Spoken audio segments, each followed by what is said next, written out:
is presented by Twisted Tea Hard Iced Tea. Please drink responsibly. Pardon the interruption, but I'm Mike Wilbon. Tony Phil Kessel set the NHL Ironman record last night. What's your longest streak appearing on this show? I'm Tony Kornheiser. I usually make it to Thursday. I'm not guaranteeing Friday this week, but I'll be here tomorrow. I'd say that's fair. How about you? I'd say that's fair. You know, hey, in the NBA season, I'm here, dude. I'm here. Okay. Once we get to the basketball season, I'm around. Enjoy yourself. Welcome to PTI, boys and girls. In today's episode, should Aaron Judge go to the Giants? Should college football go head-to-head with the NFL? And will the Lakers get their first win tonight? But we begin today with pitching strategy for the World Series.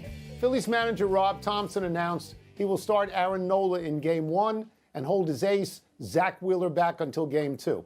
Thompson is concerned that Nola will have too much rest by Game 2, and Wheeler pitching Game 2 gives him an extra day of rest under which he thrives. Wilbon, is this the right strategy? Yeah. I mean, Tony, you know how much I hate analytics and just obsession and slavish devotion to numbers for the hell of it. This is not that. It is common sense, at least trying to be applied. It doesn't mean it's going to work.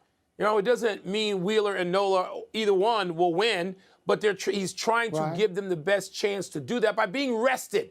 Rested is not an analytic. You can apply that to the beginning of baseball time going back 140 years.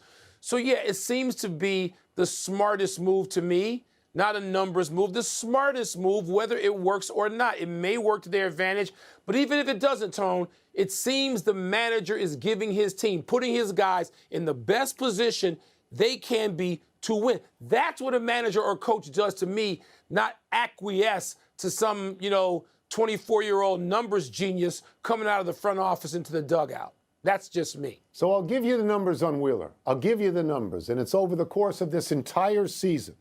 When Wheeler had an extra day off, his ERA was 2.02. On the usual day off, his ERA was 3.66. It's a big sample size. It's all of his starts, and it's a pretty big split. Let me go back to the sort of general notion here, and let's talk about recent strategy moves by managers in terms of pitching. You'll remember a few weeks back, Buck Showalter decided he would start Max Scherzer in Game 1 and hold DeGrom out of Game 2 if Scherzer won, so that DeGrom would only pitch in a game that had to be a decisive. If it got to Game 3 in a best-of-3, that is a decisive game. Well, Scherzer got pounded in Game 1, and so DeGrom had to pitch in Game 2 because, as the Scottish poet Robbie Burns says, let me get the quote exact here. Are we going to Scottish poets now? The best laid plans of mice and men gang after glay. I'm going to tell you what I think about strategy, and it's from boxing. Everybody's got a game plan until you get punched in the mouth. Thank you, Mike Tyson. And at that point, things change. So, to me, I think a lot of people will look at this, the strategy by the Phillies, and say the following: it's not going to matter. Houston's a better team, and they're going to win the series. You know what, Tone, that may be true, but the DeGrom-Scherzer thing is not quite the same, not apples to me, because that was manipulation of something. If this, then that. That is not what the Phillies are doing. He's saying, I'm going to give a guy an extra day's rest. There's no if. Okay. And by the way, Aaron Nola is a very good pitcher. Those things. Yeah, yes, he is. One bad inning against the Padres. Yeah. I don't equate those things. It's not manipulation. It's giving a guy some rest. And I'm rooting for the other team. I'm rooting for Dusty and the Astros anyway. Another day, another potential suitor for soon-to-be free agent Aaron Judge. Yesterday, we talked about the Dodgers. Today, it's the Giants, who the Northern Californian grew up rooting for. New Jersey Advanced Media quotes a source as saying, quote, Judge is at the top of the Giants list, and they won't be outbid. If they miss out, it won't be because of money, close quote. Tone, if you're Aaron Judge, which team is the most attractive to you? Yanks, Dodgers, Giants. So I'm not Aaron Judge. I don't know how solid that bond is that he has for the Giants because he grew up rooting for them. I don't know how important it is to be near family. His parents still live in Northern California. His in-laws live in Northern California. Some people don't want to be all that near family, so I don't know that. What I do know, what I'm certain of, is that all three of these teams have enough money to make Aaron Judge happy if he wants to be in that particular space. I will tell you this, Mike. I think the least likely team to give him all the money is the New York Yankees. Yeah, I think somebody in the front office is whispering in somebody's ear the following bunch of sentences. And he's saying, look, he's already past his peak. He's never going to hit 60 again. He struck out 15 times in 9 playoff games this year. He's got 44 playoff games in his career, and he's a .211 hitter. Do not be seduced by the 60. Let him go and go get Juan Soto and put him in right field. You know, Tony, that's true. I will say this. You and I both had chances to go home in the prime of our careers, our original, our real careers as newspaper people. We both had chances. But we could have made more money going home, and neither one of us did it. And so, but we both understand how tempting it is. Tony, I know, and I leaned on you for the advice at the time, being a little bit younger, about going home. And I remember one of the funniest things you ever said to me was, you sure you want to be around your family that much after a couple of years? I know it was a joke, but there was some truth involved, and we don't know that. But, Tone, man, the Giants, Tony, that ballpark, the fandom, and I will say this about the Yankees. The Yankees and the New York Times, speaking of, you know, comparing our own careers, they like to bet on things like psychological income, which to me is go to hell. Either you put the money out there like the others or get out my face. New York Times. I can't eat psychological income. Yeah, I think we both have had that discussion at points too. Let me tell you this. The Yankees, it's a long time ago, but they have history in this situation. Roger Maris never hit 60 again. He never hit 40 again, and he ended his career with the St. Louis Cardinals. He got uncomfortable in New York. That may happen to Judge. The other thing is, if Judge wants to go to either the Dodgers or the Giants, remember this, kids. They have both won the World Series since the Yankees won the World Series. Since the Yankees. By the way, Tony, just real quickly, Giants. If I had to bet on somebody right now, that ballpark, that community, that pull, if he still loves home, the family, it's a lot, Tone, and he's going to get paid at least the same, it sounds like more, by the Giants. That's the team of your youth. You're not betting on the Giants. You loved the Giants growing up. I know, but if I had to bet right now, I would bet the Yankees. I would, but they're all good. They're all good. This next story is about football and television. The Athletic writes that next year, for the first time, the NFL will broadcast a game on Black Friday, traditionally a college football window. This will be an Amazon game. Amazon is about shopping Black Friday. As soon as 2024, because of the expanded playoffs in college football is likely to take on the NFL directly on December and January weekends. Wilbon, is college football smart to take on the NFL? Tony, this is becoming a more complex issue and answer for me.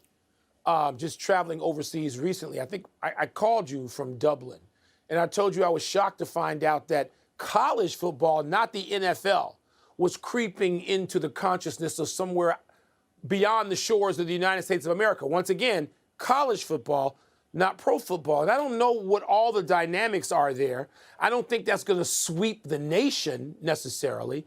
It just seems to me, Tony, as I plotted this out with Uber producer Matt Kelleher, we talked about this morning. So what are the time slots that might be available? It seems to me that there's still enough time slots on Friday and Saturday, even if you go a little earlier, even if you go a little later at certain times Certainly of Friday. year. Yes, I mean, Tony, international football, soccer has found this out, firsthand. So I think there's enough space, real estate, as they say, to get that done without taking on the NFL. Because taking on the NFL has not worked out real well for a lot of properties. Yeah, let me explain how not well it has worked out, okay? Last year, 2021, the 100 most watched television shows, all television, Mike, not just sports, all television. The 100 most watched, the NFL had 75 of them. Yeah. College football had 5 or 6. You know how many the NBA had? Even the finals, they had none. None. Baseball I would say none. had none. NHL had none. So what this tells you is that football rules the roost and the NFL rules football. And that's why, where we work, ESPN, when they counter program against the NFL, they put on bowling and cornhole championships. Because you can't go against the NFL. You're not spending a whole lot. Right. That's right. College College will eat into the NFL. Yeah. Will they beat the NFL? I'm not certain they'll do that. No. There are some games that would be tremendously attractive. Mike, Ohio State, Alabama would be a national game. But would Tennessee, Clemson be a national game? Is college football's appeal more regional than national because the NFL owns national? They do. It's more regional. It is, Tony. Again, I think they can find a way to do this on Friday night, and you get to a point in which Monday night is available too, because there's no more Monday night football. So you get to that. The championships Monday night, I believe. So you know what? All right, let's take a break. Go ahead. Figure out a way to work it out. Let's take a break, but coming up is Aaron Rodgers or Tom Brady, more likely to turn things around this week. And it's tonight the night when the Lakers, the Los Angeles Lakers, notch their first win of the season. That would be the Lakers of Jerry West and Wilt Chamberlain, Elgin Baylor, and Magic Johnson, and Kareem Abdul-Jabbar, and Kobe Bryant. That franchise still trying to win its first. They're not walking through that door. 75 of the top 100 shows, NFL games. Pardon the Interruption is presented by the refreshing taste of Twisted Tea Hard Iced Tea. Please drink responsibly. Part of Twisted Tea. Part of Happy Hour.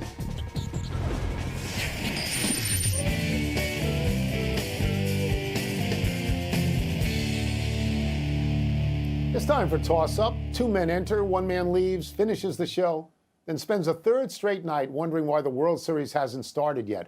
Tuesday, Wednesday, you blew the whole deal. What's first? Toss-up more likely to turn things around this week, Aaron Rodgers or Tom Brady?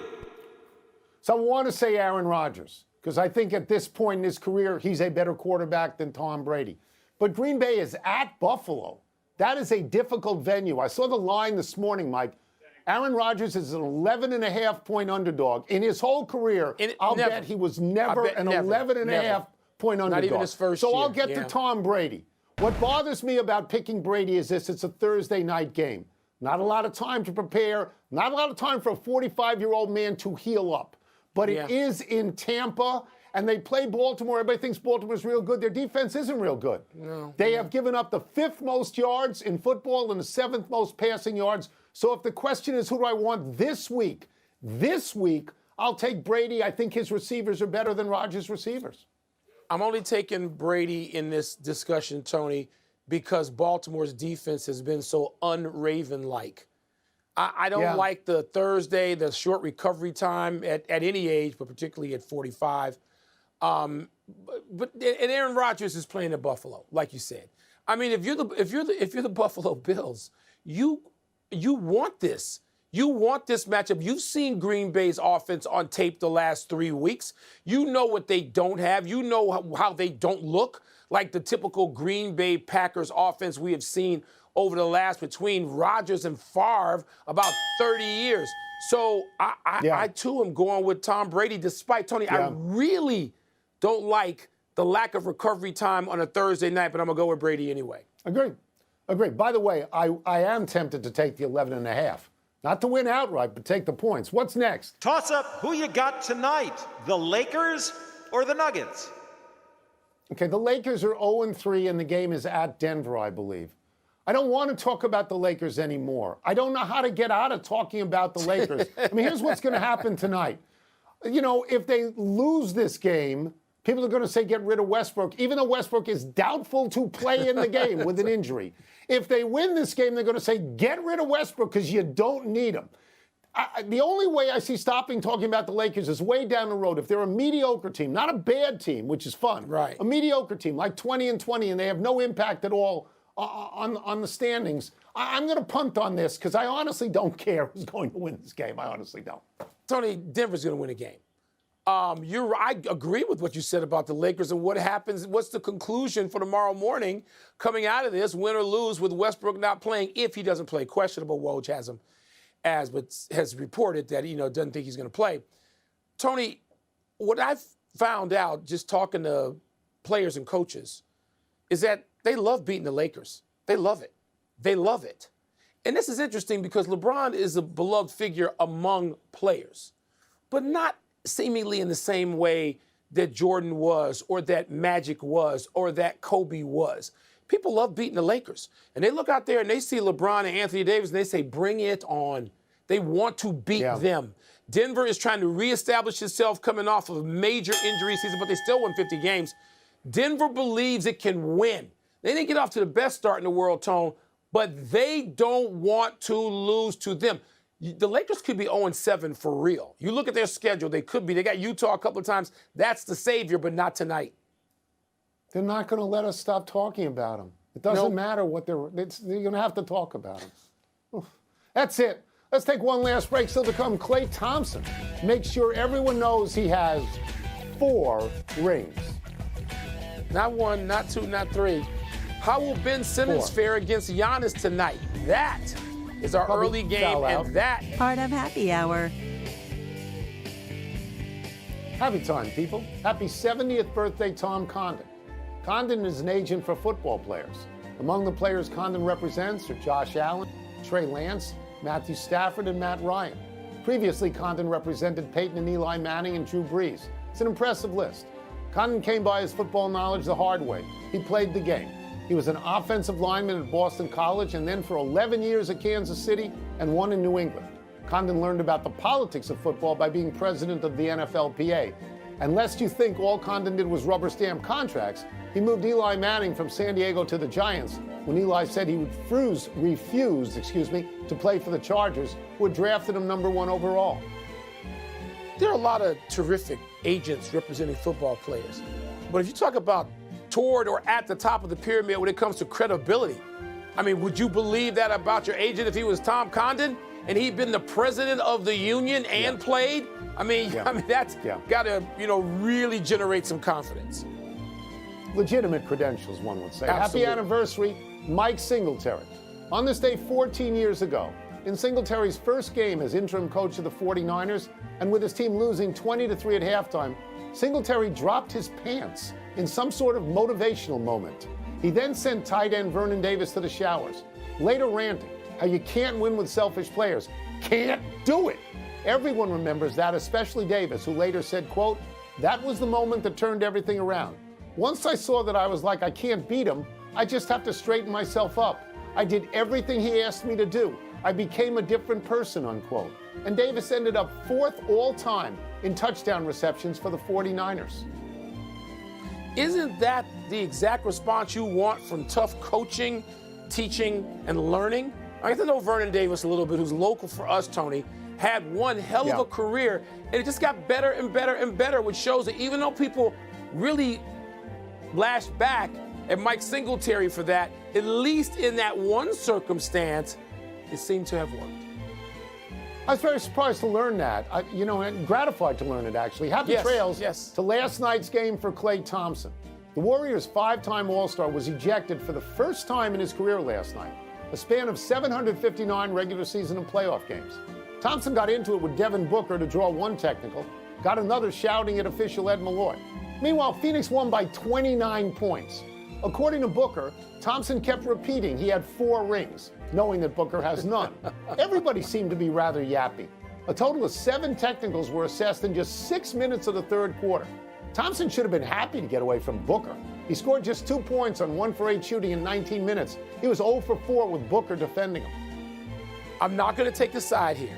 Those 2 guys are my absolute 2 favorite people playing that position in the NBA. I know them.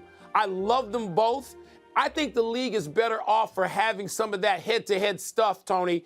You covered the league when there was much more of it. I don't think there'll be any lasting, rancor between them. They are 2 great players. They are great for the league in every way imaginable. And like I said, I am not taking sides with those 2. I love them both. You say people like to beat the Lakers. They just beat the defending champs by 29. They beat them bad. That's a big They beat them bad. Omissions. Suns looking good. Mac Jones will start for the Patriots. Andy Dalton will start for the Saints. Ezekiel Elliott could be out with a knee injury. And the Bears traded defensive end Robert Quinn to the Eagles for a 4th rounder. Let's go to the big finish if we could. Let's do it. The Blackhawks have won 4 straight. I know you said they stunk and were worse than the Bears. I did, Tony. 0-2, and they were talking about trading Kane and Tays, and I went crazy over that. They look better. They've won 4 in a row. As you said, Rory McIlroy says the feud between the PGA tour and the Saudi tour is out of control and could become irreparable. Your thoughts? Rory McIlroy basically speaks for the PGA Tour. Sit down with the other tour. Have a chat. See what can come out of that. The St. Louis Post-Dispatch reports that 41-year-old Adam Wainwright plans to pitch again next season. Is that significant? Yeah, it would be his 18th season, Tony, but not going out with Molina and Pujols. I thought there was going to be a trio going out together. He wants to come back. 3.71 ERA, he can come back. The NBA suspended Grant Williams of the Celtics 1 game for bumping an official. Does that make sense? Can't touch the officials, even if it's glancing, even if it's inadvertent, you can't do it. Last one, Nets at Bucks tonight. Who you got? You know who I don't got, don't you? I got the Milwaukee Bucks at home. I'm looking forward to that. That's our early game right here on this network. We're out of time. We'll try and do better the next time. I'm Tony Kornheiser. I'm Mike Wilbon. Same time tomorrow, Knuckleheads. Check out NBA Countdown at 7 Eastern.